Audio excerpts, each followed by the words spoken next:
Hello अस्सलाम वालेकुम to my YouTube family. कैसे आप सब लोग? उम्मीद है आप सब लोग खैरियत से होंगे, ठीक ठाक होंगे। फ्राइडे का दिन है और ये व्लॉग स्टार्ट हो रहा है जुम्मे की नमाज़ के साथ। और बस यहाँ मैंने नमाज़ जो है ना वो अपनी पढ़ ली थी और नमाज़ से फारिग होने के बाद मैंने सोचा हुआ था कि मैं कोई ना मॉइस्चराइज़र अपनी स्किन के ऊपर लाजमी लगाऊंगी, बिकॉज़ जब से थोड़ा सा मौसम चेंज जो है ना मेरी स्किन भी बहुत ज़्यादा ड्राई होने लगी है और कुछ दिनों से ना मैं बिल्कुल अपनी स्किन केयर नहीं कर पा रही हूँ। वैसे भी मैं इतना ज़्यादा कुछ तो नहीं करती अपनी स्किन के ऊपर, लेकिन एटलीस्ट डेली बेसिस के ऊपर ना मैं रोज़ वाटर स्प्रे कर लेती हूँ। उससे ये होता है कि मुझे काफ़ी रिफ़्रेशिंग लुक आता है रोज़ वाटर से। और दूसरा मैं अपना मॉइस्चराइज़र लगाती हूँ, वो भी बहुत अच्छा है। उसके अंदर सनस्क्रीन और मॉइस्चराइजिंग इफ़ेक्ट्स दोनों ही प्रोवाइड करता है मुझे। तो ये दोनों ही चीज़ें मैं बिल्कुल सही नहीं कर रही थी काफ़ी दिन से। तो वो अब जो है ना मेरी स्किन काफ़ी ज़्यादा ख़राब होने लगी थी, तो मैंने सोचा कि चलो आज से जो है ना दोबारा से स्टार्ट करूँगी। और बस ये है कि अपनी थोड़ी सी सेल्फ़ केयर के लिए ना हम लोग टाइम नहीं निकाल पाते। जब हम स्पेशली घर में रह रहे होते हैं ना, तो बस हम एक के बाद दूसरा काम पकड़ लेते हैं, दूसरे के बाद तीसरा काम पकड़ लेते हैं और बस इसी उसमें ना पूरा हमारा टाइम निकल जाता है। कहने को बस 1-2 मिनट ही लगते हैं इन सब चीज़ों में, लेकिन फिर भी बस कभी कभी ना हमारी मोटिवेशन में हम लैग कर जाते हैं और ये चीज़ें जो बहुत ज़रूरी होती है हमारे लिए हम अब ये करना छोड़ देते हैं। किचन में जाना था और किचन में जो है ना मुझे अपना एक कैबिनेट थोड़ा सा क्लटर करना था।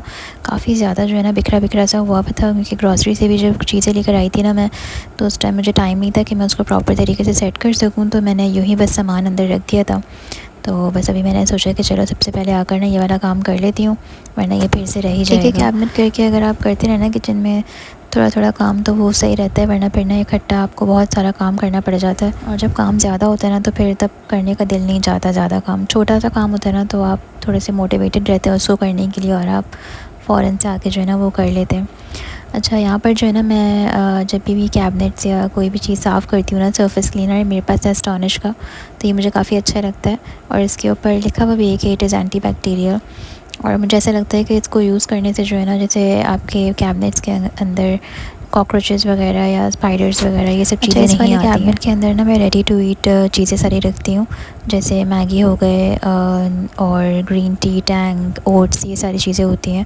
मैगी वैसे मैं ख़ुद तो नहीं खाती, मुझे पसंद नहीं है खाना, लेकिन मेरे हस्बैंड जो है ना वो शौक़ से खाते हैं। और फिर मेरी सिस्टर इन लॉ जब आती हैं तो उनको भी कभी कभी नीड पड़ जाती है, उनका दिल चाह जाता है कभी नूडल्स खाने का, तो इस वजह से मैं फिर ना यहाँ पर रखती हूँ मैगी। अब इसको ना मैंने पहले साफ़ कर लिया था और फिर मैं आराम से जो है ना इसको अरेंज कर लूँगी अंदर। और इसके अंदर मैं एक हैंड बीटर भी रखती हूँ, वो भी बहुत ओकेजनली निकालती हूँ, तो इसलिए वो पीछे करके ही रख देती हूँ क्योंकि वो इतना यूज़ नहीं होता।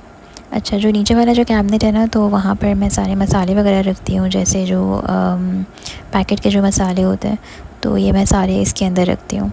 और अभी जो है ना फ़िलहाल मैं जैसे जब नीचे अरेंज करके रखती हूँ ना मसालों को, तो मुझे ऐसा लगता है जो ऊपर वाली जो जगह होती है तो बहुत सारी वेस्ट हो जाती है। और अगर मैं उसको यूज़ भी करती हूँ, हॉरिजॉन्टली भी रखती हूँ मसाले के डब्बों को, तो मुझे बहुत बेतरतीब से लग रहा होता है, कैबिनेट बहुत अनऑर्गेनाइज लग रहा होता है। तो इस दफ़ा मैंने सोचा है कि थोड़ी सी ना सेटिंग चेंज करूँगी, ताकि मैं मतलब प्रॉपर तरीके से यूटिलाइज़ कर सकूँ पूरी स्पेस कैबिनेट की। तो मसालों के जो बॉक्सेस हैं ना, वो मैं उनको खड़ा करके नहीं, उनको लिटा कर रखूँगी इस तरीके से कि उनका नाम भी आसानी से मैं पढ़ सकूँ मुझे जब भी जो भी निकालना हो। और ये है कि इस तरीके से ना मेरी स्पेस भी काफ़ी ज़्यादा बच जाएगी, क्योंकि ऊपर तक जो है ना मैं इनको फ़िल कर दूँगी। अब यहाँ पर देखें अच्छी खासी स्पेस जो है ना बच गई मेरी, और मेरा बॉक्स भी क्लीन हो गया। अब जब मैं किचन में काम करती हूँ ना, तो मैं किचन में हमज़ा को अंदर करके और किचन का भी डोर बंद कर देती हूँ। उसकी वजह ये है कि हमारे जो बिल्कुल जो किचन के बाहर वाला एरिया है ना, वो काफ़ी ज़्यादा डेंजरस है, लाइक छोटे बच्चों के लिए गिरने का बहुत ज़्यादा ख़तरा है।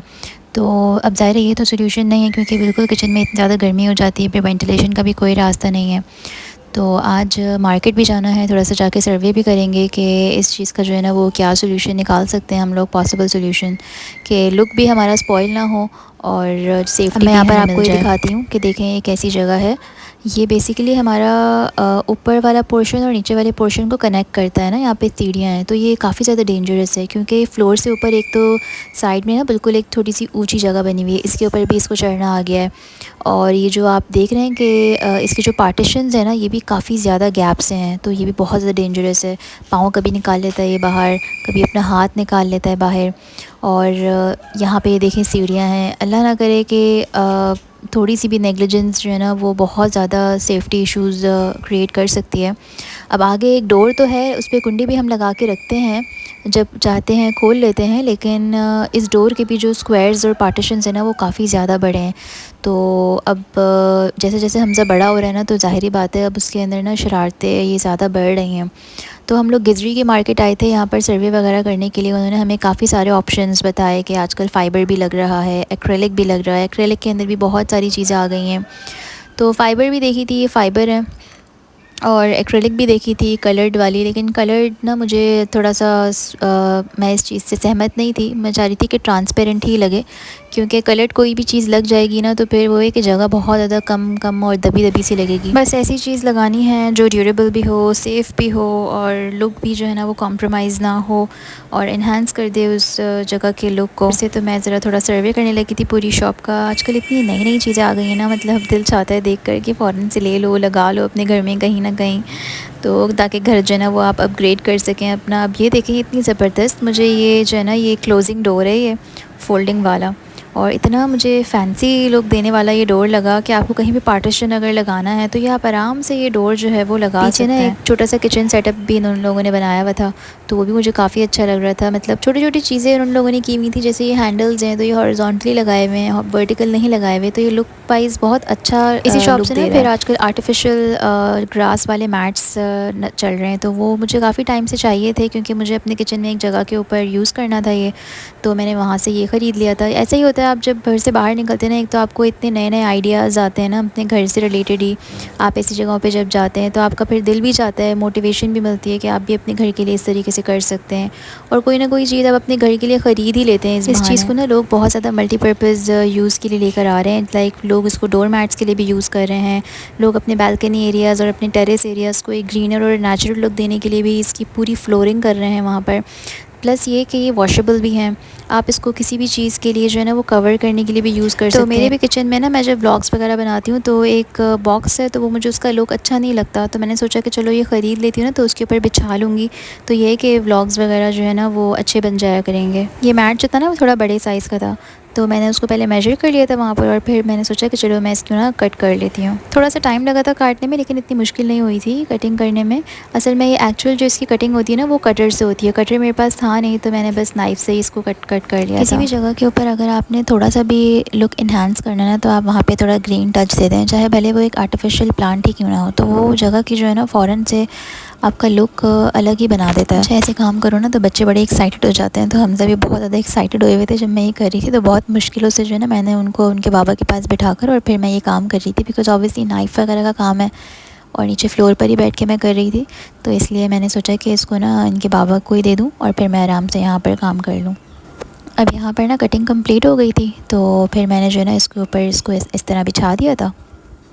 अब आप ये देखें कि ये ना बुरा भी नहीं लग रहा, कवर भी हो गया और एक तरीके से काम भी हो गया और लुक भी आ गया एक जगह। मेरे ना रूम का एक डिवाइडर का एक सेक्शन है, वहाँ पर मैं काफ़ी सारी ना चीज़ें रखती हूँ, तो वो खाने पीने की, तो उसमें ये होता है कि वो काफ़ी ज़्यादा ना डीक्लटर हुआ हुआ था वो भी, तो मैंने सोचा कि उसको भी थोड़ा सा ऑर्गेनाइज़ कर लूँ। ऑर्गेनाइज़ करती थी लेकिन वो फिर से जो है ना मेस्ड अप हो जाता था, तो मेरे पास एक बास्केट रखी हुई थी काफ़ी दिन से ना मेरी कबर्ड के ऊपर, तो मैंने सोचा कि चलो इसको साफ़ कर लेती हूँ और फिर इसके अंदर ना सारी चीज़ें ऑर्गेनाइज़ करके रख देती हूँ, ताकि ये कि सब चीज़ें इसी बास्केट के अंदर रहेंगी तो वो इतना ना मैसी लुक नहीं देगा।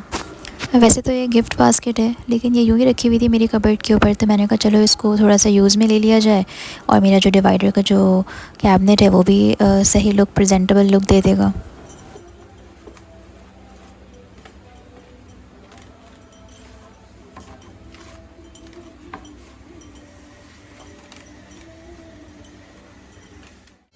बास्केट जो है ना मैंने अच्छी तरीके से पहले साफ़ कर ली थी और फिर मैं इसको ना रूम में लेकर आ गई थी। फिर यहाँ पर ना जितनी भी ईटेबल्स थे ना मैंने सबको अनबॉक्स कर लिया था और फिर मैंने जो है ना वो एक एक करके इनको इस बास्केट के अंदर अरेंज कर दिया था और मैंने इसको डिवाइडर में रख दिया था, तो मेरा डिवाइडर भी सेट हो गया था वाला कैबिनेट और ये मेरी बास्केट भी यूज़ हो गई थी। आज के मेरे इस ब्लॉग में इतना ही था। उम्मीद है आपको ये मेरी वीडियो अच्छी लगी होगी। अगर आपने मेरे चैनल को अभी तक लाइक और सब्सक्राइब नहीं किया है सो प्लीज़ डू दैट। मेरे चैनल को सपोर्ट करें, ग्रो करने में मेरी हेल्प करें, और आपको जो भी कंटेंट मेरे चैनल पे देखना है मुझे कमेंट्स में ज़रूर बताएं कि आप लोग क्या देखना चाहते हैं, ताकि मैं वीडियोस का जो कंटेंट है उसी हिसाब से बनाऊं। मिलते हैं आपसे एक नई वीडियो में कुछ नई बातों के साथ, कुछ नए कंटेंट के साथ। टिल देन अपना बहुत सारा ख्याल रखिएगा और मुझे और मेरी फैमिली को अपनी दुआओं में याद रखिएगा। अपना बहुत सारा ख्याल रखें। अल्लाह हाफ़िज़।